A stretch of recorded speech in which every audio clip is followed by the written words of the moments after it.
Excel beginner to advance কোর্সের সপ্তম ক্লাসে আপনাকে স্বাগতম। আজকের ভিডিওটি হবে আপনাদের জন্য খুবই গুরুত্বপূর্ণ একটি ভিডিও, কেননা এই ভিডিওটিতে আমরা এক্সেলের ফর্মুলা এবং ফাংশন কি সেটার ধারণা নিব।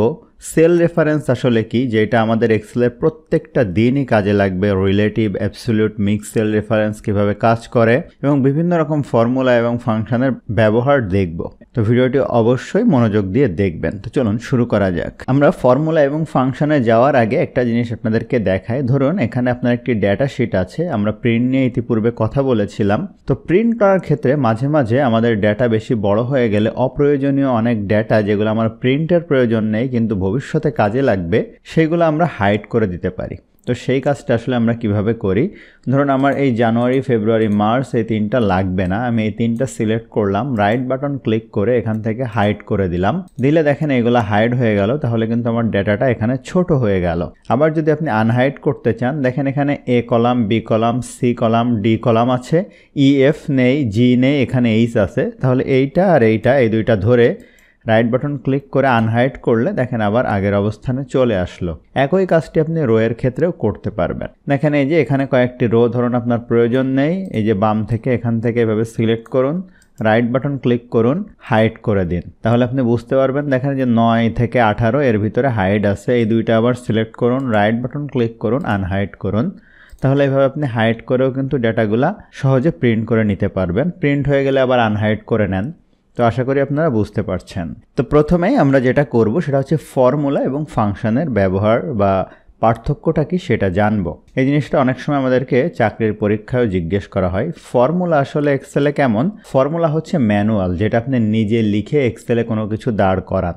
আর ফাংশন হচ্ছে এক্সেলে বাই ডিফল্ট যেগুলো থাকে। দেখেন এই যে এখানে ফর্মুলার আন্ডারে অনেকগুলো জিনিস আছে, এগুলাকে আসলে ফাংশন। দেখেন এখানে লেখাই আছে ফাংশন লাইব্রেরি। আবার আপনি অনেকগুলা ফাংশন একত্রে ব্যবহার করতে অনেক সময় ফর্মুলার সহযোগিতা নিতে হয়। তো আমরা এটা কাজ করতে গিয়ে এখন বুঝবো। দেখুন আমি যদি বলি যে এখন আমি ফর্মুলা অ্যাপ্লাই করব, খেয়াল করুন আমার এখানে এক্সেলে দুইটি সেল আছে, এই একটা সেল এবং এই একটা সেল, জানুয়ারি মাসের সেলস, হ্যাঁ দুইজনের, এইটা এবং এইটা।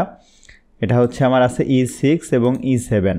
এখন আমি যদি এই দুইটা আমি যদি একটু জুম করে নেই, দেখেন জুম করার জন্য আমি কি করলাম, কন্ট্রোল বাটন প্রেস করে আমার মাউসের স্ক্রল যেটা আছে সেটা ঘোরালে জুম ইন জুম আউট হবে। তো খেয়াল করুন এখন আমি যেটা করব সেটা হচ্ছে এই যে আমার দুইটা সংখ্যা 50 এবং 20, এই দুইটা যদি আমি যোগ করতে চাই তাহলে আমি কিভাবে করব।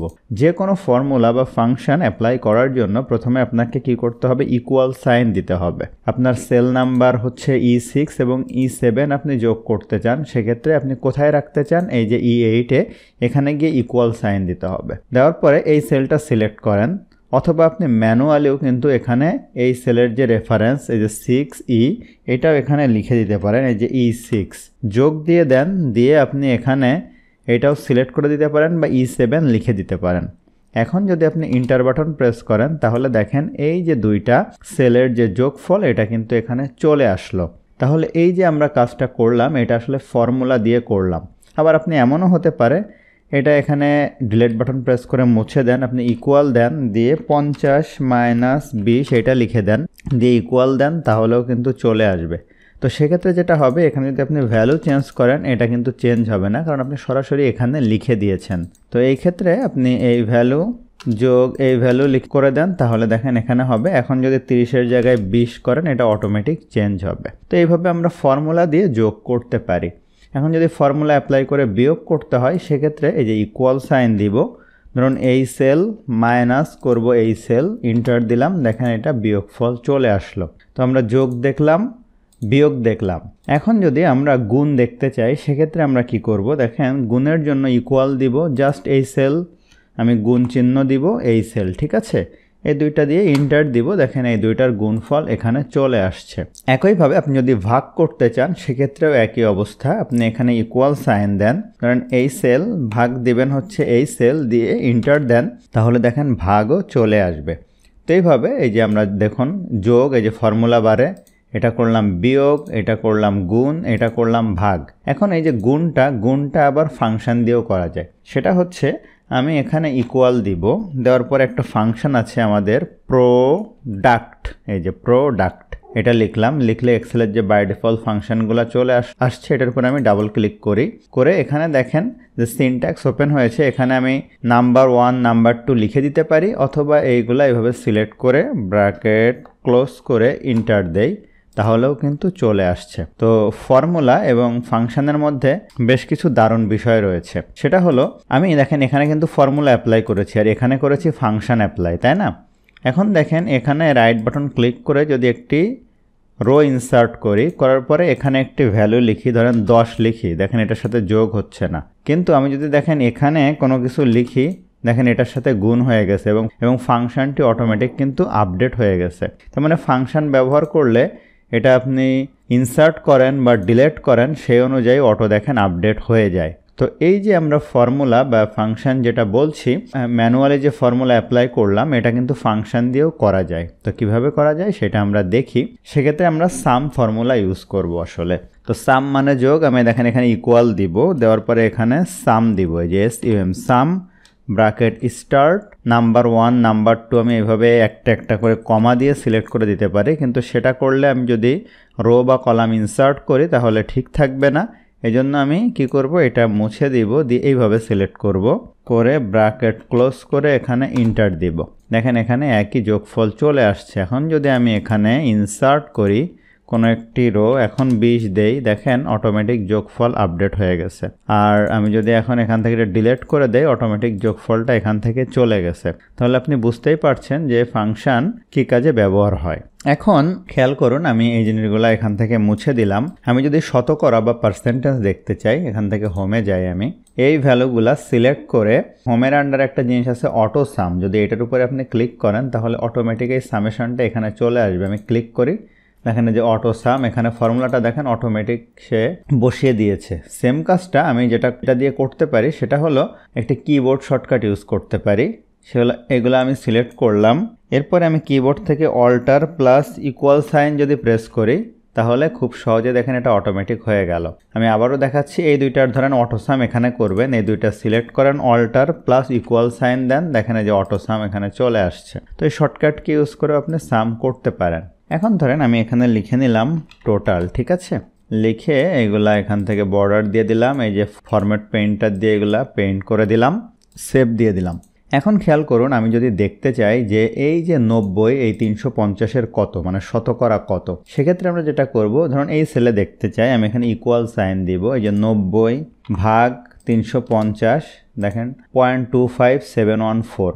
এখন এটা আমি এখান থেকে এই যে নাম্বার থেকে এখানে দেখেন যদি আমি পার্সেন্টেজ করে দেই তাহলে দেখেন 25.71%। আবার যদি আমি এইটারও চাই ইকুয়াল সাইন দিব, ধরুন এই সেল কত পার্সেন্ট, এই 135-এর ভাগ এইটা দিয়ে দিলাম, এটাও যদি এখান থেকে আমি পার্সেন্ট করে দেই এই যে, তাহলে কিন্তু 14.81% এই সেলটা, এই টোটাল সেলের 135-এর এটা হচ্ছে 14.81%। তো এইভাবে আমরা শতকরাও বের করে নিতে পারি। এখন আমরা এক্সেলের সেই মোস্ট ইম্পর্টেন্ট এবং গুরুত্বপূর্ণ জিনিসটা দেখব, সেটা হচ্ছে সেল রেফারেন্স, অর্থাৎ absolute cell reference, relative cell reference এবং মিক্সড সেল রেফারেন্স। তো সেল রেফারেন্স বোঝার জন্য দেখেন আমি এখানে একটি ডেটা লিখলাম যে রায়হান তানজিম, ঠিক আছে? লেখার পরে আমি এখানে কিছু রো এবং কলাম বর্ডার দিয়ে নেই। এখন আমি চাই রায়হান তানজিমটা এখানে লেখা থাকবে। তো আমি কি করব, এখানে ইকুয়াল সাইন দিব, দিয়ে এই সেল যদি দেখিয়ে দেই তাহলে এই রায়হান তানজিম এই লেখাটা কিন্তু এখানে চলে আসবে। এখন ধরুন আমি চাই আমি এই প্রত্যেক ঘরে বারবার এইভাবে আমি ইকুয়াল দিব না, আমার এত সময় নেই আমি বারবার দিব। একবার দিয়েছি, জাস্ট আমি সব জায়গায় এটা এভাবে টান দিব, ধরুন এইভাবে টান দিব হয়ে যাবে, অথবা আমি এইভাবে টান দিব হয়ে যাবে, কিন্তু সেটা কিন্তু হচ্ছে না। দেখেন 0 চলে আসছে। কারণ কি, দেখেন এই সেলের উপর যখন ক্লিক করতেছি এইটা ইকুয়াল কত, I3, যখন এই সেলে যাই দেখেন এইটা I3-র পরে হয়ে যাচ্ছে J3, অর্থাৎ এই সেল সিলেক্ট হয়ে যাচ্ছে। আবার যখন এটার উপরে ক্লিক করতেছি এটা দেখেন K3 হয়ে যাচ্ছে। আবার এটা যখন এইটা ক্লিক করতেছি এই সেলটা নিয়ে নিচ্ছে। এইটা আসলে রিলেটিভ সেল রেফারেন্স। রিলেটিভ মানে আপনি যখন টান দিচ্ছেন তখন সে এই এক সেল যেমন এই দিকে চলে যাচ্ছে, একইভাবে এই সেলটাকে বাদ দিয়ে সে এই সেল দেখাচ্ছে। একইভাবে এখানেও দেখেন তাই হচ্ছে, খেয়াল করেন সে রিলেটিভলি নিচের দিকে নামতেছে। তো আমি যদি এই জিনিসটা লক করে দিতে চাই, অ্যাবসোলুট করব, যে রিলেটিভ যেটা ছিল যে আমি এইভাবে টান দিলে যেখানেই টান দিচ্ছি সে তার মতো হচ্ছে, এইটা আমি করব না। রিলেটিভলি সে চেঞ্জ হবে না, আমি যেখানেই টান দিই এইটা ফিক্স থাকবে। তাহলে দেখেন আমি কি করব, এই যে এখানে যাব, এই যে ডেটাটা, এইটুকু ডেটা আমি কি করব, সিলেক্ট করব। ঠিক আছে, অর্থাৎ এই i3টা আমি সিলেক্ট করব, এইভাবে সিলেক্ট করব। এখন দুইভাবে আমি কাজটা করতে পারি। আমার কিবোর্ড থেকে F4 বাটন যদি প্রেস করি তাহলে দেখেন আমার কিন্তু এটা লক হয়ে যাচ্ছে, অর্থাৎ ডলার সাইন আসতেছে। 3-এর আগেও ডলার সাইন, আয়ের উপরেও ডলার সাইন, আয়ের আগেও। এখন আমি ইন্টার দিলাম। এখন যদি আমি এইদিকে টেনে দিই, খেয়াল করুন এইটা কিন্তু আর চেঞ্জ হচ্ছে না, আমি যেখানেই যাই এই সেলটাই থেকে যাচ্ছে। একইভাবে যদি আমি এখানেও টেনে দিই, দেখেন এটা আর চেঞ্জ হচ্ছে না। একইভাবে যদি আমি এই দিকেও টেনে দিই, চেঞ্জ হচ্ছে না, কোথাও কোনো কিছু আর চেঞ্জ হবে না, কারণ আমি তো করে দিয়েছি লক। আমি যেখানেই যাই না কেন এটা আর চেঞ্জ হবে না। এখন এই জিনিসটা হয়তো একটু বুঝতে অসুবিধা হচ্ছে, আমি একটু পরে যখন ফর্মুলার মধ্যে অ্যাপ্লাই করব তখন আপনার কাছে সহজ হয়ে যাবে। তো দেখেন এটা তো আমি অ্যাবসোলিউট করে দিয়েছিলাম, আমি মুছে দেই। যদি মিক্সডের কথা বলি, খেয়াল করুন আমার এখানে যে ফর্মুলা বারে দেখাচ্ছে, আমি একটু জুম করে নেই, খেয়াল করুন এগুলো আমি ডিলিট করে দেই, এটা একটু এদিক সরে যাক। তো দেখেন আমাকে এই যে এটা কিন্তু এখন চেঞ্জ হয়ে গেছে, F3 হয়ে গেছে। তো দেখেন এই যে আমার এই যে F3 এটা কিন্তু লক। এখন আমি যদি এই F এর আগ থেকে ডলার সাইন উঠিয়ে দিই, দেখেন শুধু 3 এর আগে থাকবে, দিয়ে ইন্টার দিলাম। এখন যদি আমি এটা এইদিকে টেনে দেই, খেয়াল করুন এটা কিন্তু যে কাজটা হচ্ছে সেটা হচ্ছে, যেহেতু আমি এই কলামের আগে থেকে ডলার সাইন উঠিয়ে দিয়েছি, সেক্ষেত্রে দেখেন কলামগুলা কিন্তু আর অ্যাবসোলিউট থাকছে না, এটা যে রিলেটিভলি চেঞ্জ হয়ে যাচ্ছে কলাম। কিন্তু যখন এই দিকে টান দেই এটা কিন্তু আর চেঞ্জ হচ্ছে না। কারণ কি জানেন, কারণ আমি কিন্তু কলামের সামনে দিয়ে ডলার সাইন উঠালেও রোয়ের সামনে থেকে উঠাইনি, তার মানে এইটা ফিক্সড থাকছে। এখানে আবার আসছে কারণ এই যে এইটা আবার নিয়ে নিয়েছে, এই কারণে। তো বুঝতেই পারতেছেন যে রিলেটিভ সেল রেফারেন্স মানে আপনি টান দিলেই তার পছন্দ অনুযায়ী সে চেঞ্জ হবে, আর অ্যাবসোলিউট করে দিলে ওইটাই থাকবে। আর যেটা মিক্স সেল রেফারেন্স, এটাকে আমি বলতেছি যে আমি ম্যানুয়ালি এখান থেকে ধরেন এই যে 3 এর আগে উঠিয়ে দিয়ে এখন যদি আমি ডলার সাইনটা দিয়ে দেই হচ্ছে F এর আগে, তাহলে দেখেন কি হয়, এগুলো মুছে দেই। এখন দেখবেন এই দিকে টান দিলে থাকবে, কারণ এই দিকে যতই টান দেন এই কলাম কিন্তু ফিক্সড আপনার, কিন্তু এই দিকে যখন টান দিবেন এটা কিন্তু আর থাকছে না, কারণ এই যে রো কিন্তু ফিক্সড না আপনার। এখানে এই যে রো এর আগে তো ডলার সাইন নেই। এখন এইটাও আপনি F4 দিয়ে করতে পারেন। দেখেন টোটালটা সিলেক্ট করেন, F4 বাটন একবার প্রেস করলে অ্যাবসোলিউট হবে, পরের বার যদি প্রেস করেন F এর আগ থেকে যাবে, পরের বার করলে 3 এর আগ থেকে যাবে। তো এইভাবে আপনি করতে পারেন, ঠিক আছে। এখন আমি যদি ফর্মুলার ক্ষেত্রে জিনিসটা দেখাই তাহলে আপনাদের বিষয়টা আরও বেশি ক্লিয়ার হয়ে যাবে। তো সেটার জন্য আমরা একটি ডেটাতে চলে যাই। দেখেন এখানে একজন ব্যক্তি সালেহ হাসান, তার এমপ্লয়ি আইডি এত, জানুয়ারি থেকে মে পর্যন্ত সে এত টাকা সেল করেছে। আমি একটি এখান থেকে দেখেন সুন্দর শিট বানিয়ে নিয়েছি। এখন এগুলা তো আপনি বানাতে পারবেন, কারণ ইতিপূর্বে আমরা দেখিয়েছি।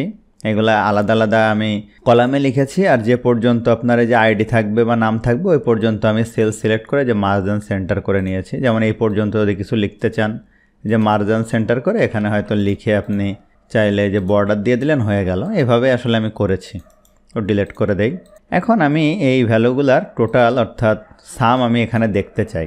তো আমি কি করব, সিম্পলি ইকুয়াল দিব, সাম ফাংশন দিব, ব্র্যাকেট স্টার্ট, এই ভ্যালুগুলো এখান থেকে সিলেক্ট করে দিব, ব্র্যাকেট ক্লোজ, ইন্টার। তো দেখেন এই চলে আসলো। এখন আমি কি প্রতিবার এখানে সাম লিখব? প্রতিবার আমি লিখব না, এই যে একবার লিখেছি, দেখেন এই কোনায় গেলে যে ফিল হ্যান্ডেল যে সাইনটা আসছে এটার উপরে আমি ডাবল ক্লিক করতে পারি, করলে যে পর্যন্ত ভ্যালু আছে চলে যাবে, অথবা আমি ধরে টেনে দিতেও পারি। তো আমি এখানে ডাবল ক্লিক করি, খেয়াল করেন ম্যাজিক্যালি দেখেন এই ভ্যালুগুলা, যেমন এখানে এই যে এই ভ্যালুগুলার যোগ এখানে দেখেন রিলেটিভ সেল রেফারেন্সের মাধ্যমে সে অটোমেটিক্যালি এই সব ভ্যালুগুলা কিন্তু সে যোগ করে দিয়েছে, দেখেন অটোমেটিক্যালি। তাহলে বুঝতেই পারছেন যে রিলেটিভ সেল রেফারেন্স আসলে কেন এত বেশি প্রয়োজন। এখন আপনি হয়তো বলতে পারেন যে তাহলে আমার অ্যাবসোলিউট সেল রেফারেন্স আসলে কোথায় প্রয়োজন হচ্ছে, সেই জিনিসটা আপনাদেরকে একটু দেখাই। দেখেন এখানে একটি ভ্যালু আছে যে ধরুন 2 লাখ। এখন আপনাকে কেউ বলল এই সেলে আপনি পার্সেন্টেজ বের করে দেখাবেন যে এই 2 লাখের সাপেক্ষে এই যে সেলসটা, এই সেলসটা কত পার্সেন্ট সে আসলে অ্যাচিভ করতে পারছে। টার্গেট ছিল 2 লাখ, এখানে আমি সম্ভবত 20 লাখ লিখে ফেলছি, একটা জিরো কমিয়ে দেয়, এই যে 2 লাখ। তো এই 2 লাখের সাপেক্ষে এটা সে কত অ্যাচিভ করতে পারছে, কারণ এটা হচ্ছে তার টার্গেট ছিল। এখন আপনি কি করবেন, এখানে ইকুয়াল সাইন দিবেন, দেওয়ার পরে কি করবেন, এই সেল ভাগ দিবেন হচ্ছে এই সেল, তাই না, দিয়ে ইন্টার দিবেন। এখান থেকে আপনি বলবেন যে আমি করে দিব হচ্ছে পার্সেন্টেজ, তাহলে দেখেন 86.50% অ্যাচিভ করতে পারছে। এখন যদি আপনি মনে করেন আমি এখন দিব টান, দেখেন সব এরর চলে আসছে। কারণ কি, এই যে দেখেন এই অটোমেটিক কিন্তু এই রিলেটিভ সেল রেফারেন্স নিয়ে নিছে, সেই এই ঘর ছেড়ে দিয়েছে। তো এখন আমি কি করব, এই সেলের উপরে ক্লিক করব, করে দেখেন এইটা কি হবে, এইটা কিন্তু আমার রিলেটিভলি চেঞ্জ হবে, এই যে বাম পাশের এই ভ্যালুটা। তাহলে উপরেরটা আমি লক করব না, এই নিচেরটা যেহেতু আমার ফিক্স থাকবে, এইটা আমি সিলেক্ট করব, করে F4 বাটন প্রেস করব, করলে টোটালটা লক হয়ে যাবে ওই সেলটা। হ্যাঁ, এখন যদি এখানে ডাবল ক্লিক করি, দেখেন কত সুন্দরভাবে দেখেন উপরেরটা এখানে চেঞ্জ হয়েছে, উপরেরটা দেখেন অটোমেটিক, কিন্তু নিচেরটা এটা লক। তাহলে বুঝতেই পারতেছেন যে এই যে অ্যাবসলিউট সেল রেফারেন্স বা রিলেটিভ সেল রেফারেন্স বোঝাটা আপনার জন্য কতটা গুরুত্বপূর্ণ। আশা করি আপনারা বুঝতে পেরেছেন। এখন আপনি এখানে আমরা দেখলাম সাম ফাংশন কিভাবে অ্যাপ্লাই করতে হয়। এখন যদি আপনি আরও বেশ কিছু ফাংশন আছে এক্সেলের, আমরা সহজ ওইগুলো একটু দেখে নেই প্রথম দিকে। তো সেক্ষেত্রে আপনি এখানে ধরেন আমি লিখলাম যে ম্যাক্স লিখে আমি একটি ফাংশন ইউজ করব যে এই যতগুলা ভ্যালু আছে এই ভ্যালুগুলার মধ্যে সর্বোচ্চ সেলস কার, অথবা আপনি বলতে পারেন এই ভ্যালুগুলার মধ্যে সর্বোচ্চ সেলস কার, যে কোনোভাবে। তো আমি ধরেন এখানেই দেখব ম্যাক্স, আমি ইকুয়াল সাইন দিব, ফর্মুলাটা লিখব, এই যে ফাংশনটা ফর্মুলা ফাংশন মাঝে মাঝে আমি বলে ফেলি, কিছু মনে করবেন না। তো আমি ম্যাক্স লিখলাম, ব্র্যাকেট স্টার্ট দিলাম, দেওয়ার পরে দেখেন এই সেলগুলা সব আমি সিলেক্ট করে নিলাম, ব্র্যাকেট ক্লোজ ইন্টার। তো দেখেন এই যে 1,98,000 যেটা, সেটাই কিন্তু আমার সর্বোচ্চ। এখানে দেখেন যে 1,98,000 যে, এটাই হচ্ছে আমার সর্বোচ্চ। এখন যদি আপনি মিনিমাম দেখতে চান, একইভাবে এখানে আপনি ইকুয়াল দেন, দেওয়ার পরে MIN, এই যে ফাংশন মিনিমাম, ব্র্যাকেট স্টার্ট, এই নাম্বারগুলা সিলেক্ট করেন। আপনি এখানে ম্যানুয়ালিও যদি করেন তাও কিন্তু হবে, একটা একটা করে এইভাবে, ঠিক আছে, যে কমা দিয়ে কিন্তু সেটা তো সময় সাপেক্ষ, তাই না। তো আমি এইভাবে করে দিলাম, ব্র্যাকেট ক্লোজ করে ইন্টার। মিনিমাম দেখেন এই যে 60,500, এই যে এখানে এটা কিন্তু চলে আসছে। যদি কোনো একটা ভ্যালু এখানে অনেক কম থাকে, ধরেন এখানে দিলাম 500, আমি লিখে দিলাম, সেটাই কিন্তু এখানে আসবে। বুঝতে পারছেন যে যেটা মিনিমাম ভ্যালু সেটাই কিন্তু এখানে চলে আসবে। তো ম্যাক্সিমাম মিনিমাম আমরা দেখে নিলাম। এখন যদি আমি অ্যাভারেজ দেখতে চাই, দেখেন AVERAG অ্যাভারেজ, অর্থাৎ এই যে সেলসগুলা তার অ্যাভারেজ সেল আসলে কত, কোনো মাসে 38, কোনো মাসে 40। আমি এখানে ইকুয়াল সাইন দিব, একটা ফাংশন আছে যেটার নাম হচ্ছে অ্যাভারেজ, এই যে এটা সিলেক্ট করব।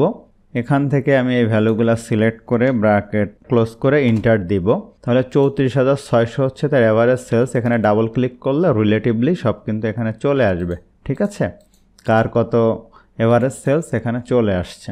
আবার এখানে অ্যাপ্লাই করে আপনি এই টোটালটারও অ্যাভারেজ সেল এইভাবে দেখতে পারেন, যেভাবে আপনার ভালো লাগে। এই যে অ্যাভারেজ, ব্র্যাকেট ক্লোজ ইন্টার, তাহলে দেখেন 1,41,536 টাকা হচ্ছে অ্যাভারেজ সেল। কেউ বেশি করছে, কেউ কম করছে। এখন আমরা আরেকটা জিনিস দেখব, সেটা হচ্ছে কাউন্ট করা। বিভিন্ন প্রয়োজনে আমাদের এক্সেলে বিভিন্ন সময় কাউন্ট করার প্রয়োজন হবে, ধরেন অ্যাটেন্ডেন্স শিট করার জন্য, ঠিক আছে, স্যালারি শিট করার জন্য।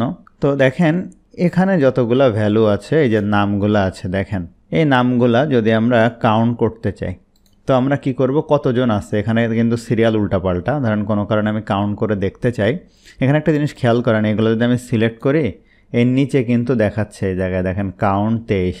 যদি আমি এখানে কোনো নিউমেরিক্যাল ভ্যালু দেখাই, দেখেন এগুলার সাম কত, এটা এখানে দেখাচ্ছে, কাউন্ট কত দেখাচ্ছে, এভারেজ কত। এটার উপর যদি রাইট বাটন ক্লিক করেন, তাহলে এখান থেকে আপনি আবার এই যে ম্যাক্সিমাম মিনিমাম এগুলো যদি টিক দিয়ে দেন, তাহলে কিন্তু এই যে ম্যাক্সিমাম কত সেটাও এখান থেকে দেখতে পারবেন, ঠিক আছে। আপনার যদি প্রয়োজন না হয় এখান থেকে ম্যাক্সিমাম উঠিয়ে দেন, হয়ে যাবে। এখন আমরা কাউন্ট দেখি, সেক্ষেত্রে আমি ইকুয়াল সাইন দিব, একটা ফর্মুলা অ্যাপ্লাই করব, কাউন্ট, এই যে ব্র্যাকেট স্টার্ট, এই যে সিলেক্ট করে দিব, দিয়ে ব্র্যাকেট ক্লোজ ইন্টার। খেয়াল করেন এখানে কিন্তু 0 দেখাচ্ছে, কারণ এই কাউন্ট যে ফর্মুলা এটা আসলে নিউমেরিক্যাল ভ্যালু কাউন্ট করে।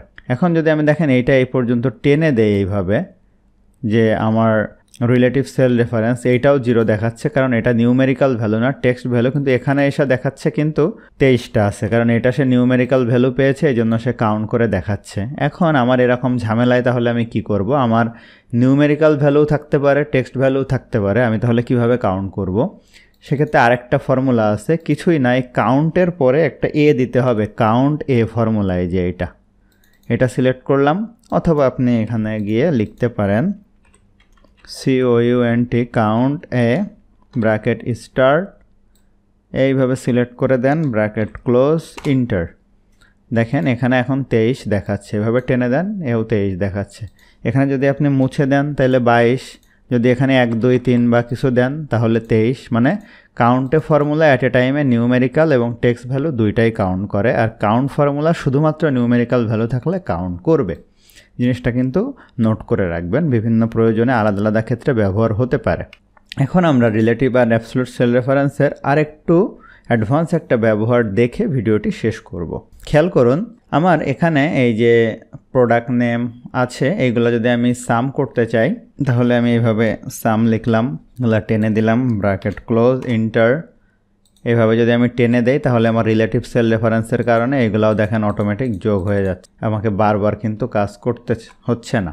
এখন আপনি চান যে এগুলার পার্সেন্টেজ বের করার জন্য, এগুলার সাপেক্ষে, তো আপনি কি করবেন, ইকুয়াল সাইন দেন। ধরুন এটার পার্সেন্টেজ বের করতে চান, এই যে রায়হানের ভাগ 1040, এটাকে আপনি কিন্তু গুণ 100 দিতে পারেন আবার, ঠিক আছে? তাহলে আবার এখানে দেখেন অটোমেটিক যে পার্সেন্টেজে চলে আসবে। আবার গুণ 100-র পরে যদি এইভাবে আপনি পার্সেন্টেজ ম্যানুয়ালি লিখে দেন তাহলে কিন্তু আবার ঠিক থাকবে না, সেক্ষেত্রে আপনি এভাবেও লিখে দিতে পারেন। আমি এভাবে লিখছি না, সচরাচর এভাবে লিখি না। এটা সিলেক্ট করলাম, এখান থেকে দেখেন আমি কি করব, পার্সেন্টেজ অ্যাপ্লাই করলাম। এখন এটা যদি আমি এভাবে টেনে দেই তাহলে কিন্তু সেই ঝামেলাটা আমার থেকেই যাচ্ছে।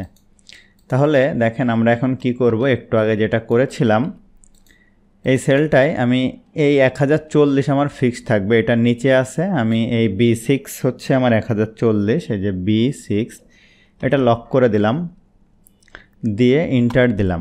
এখন যদি আমি এটা এই পর্যন্ত টেনে দেই তাহলে দেখেন আমার এই পার্সেন্টেজ কিন্তু এখন ঠিক থাকছে। এখন খেয়াল করুন, এটা যদি আমি আবার এই দিকে টেনে দেই তাহলে কিন্তু আবার এটা ঠিক থাকবে না, কারণ কি আমার এই নিচের এটা কিন্তু লক, খেয়াল করুন, কিন্তু আমার হচ্ছে এই উপরেরটা কিন্তু চেঞ্জ হয়ে গেছে। একইভাবে আমি এইগুলারটাও যদি করতে চাই সেক্ষেত্রে আমি কি করব, যে ইকুয়াল দিব, এটা এই সেল দিব, ভাগ দিব হচ্ছে এই সেল, এটাকে কি করতে হবে, আমাকে লক করে দিতে হবে। আমি এখানে ইন্টার দিয়ে দিলাম, এখন যদি টেনে দেই তাহলে অবশ্যই ঠিক থাকবে, ঠিক আছে? এখন দেখেন এটা যদি মনে করেন আপনি এই দিকে টেনে দিবেন তাহলে কিন্তু এটা আবার ঠিক থাকবে না, কারণ এইটা দেখেন উপরেরটা রিলেটিভলি চেঞ্জ হলেও নিচেরটা কিন্তু হচ্ছে না। সেক্ষেত্রে আপনি একটা কাজ করতে পারেন, এখানে যান, যাওয়ার পরে এই বির আগে থেকে আপনি লকটা উঠিয়ে দেন $সাইন, কারণ আমি এই বি থেকে CDE এইভাবে চেঞ্জ করব। এইভাবে যদি টেনে দেই দেখেন এখন কিন্তু ঠিক থাকতেছে, যে খেয়াল করুন। একইভাবে যদি আমি এখানেও টেনে দিই তাহলেও কিন্তু দেখেন এই জিনিসগুলো আমার ঠিক থাকছে, কারণ আমি উপরটা কিন্তু রিলেটিভ রাখছি এবং নিচের আমি এইটা অ্যাবসোলুট করে দিয়েছি। কোনটা অ্যাবসোলুট করেছি, আমি আমার এই যে রোটাকে আমি অ্যাবসোলুট করে দিয়েছি, ঠিক আছে, কিন্তু কলামটাকে আমি চেঞ্জ করছি না। তো আশা করি আপনারা এই যে রিলেটিভ এবং অ্যাবসোলুট সেল রেফারেন্স এবং মিক্স সেল রেফারেন্স কী কাজে প্রয়োজন হচ্ছে এটা আপনারা বুঝতে পেরেছেন। তবুও যদি কারোর কাছে এটা ঝামেলা মনে হয়, ভিডিওটি অবশ্যই আস্তে আস্তে আবার একটু দেখবেন এবং এরপরে টাইম টু টাইম কাজ করতে গিয়ে আমরা এক্সপার্ট হয়ে উঠব। তো ভালো থাকবেন সবাই, কথা হবে পরবর্তী ভিডিওতে।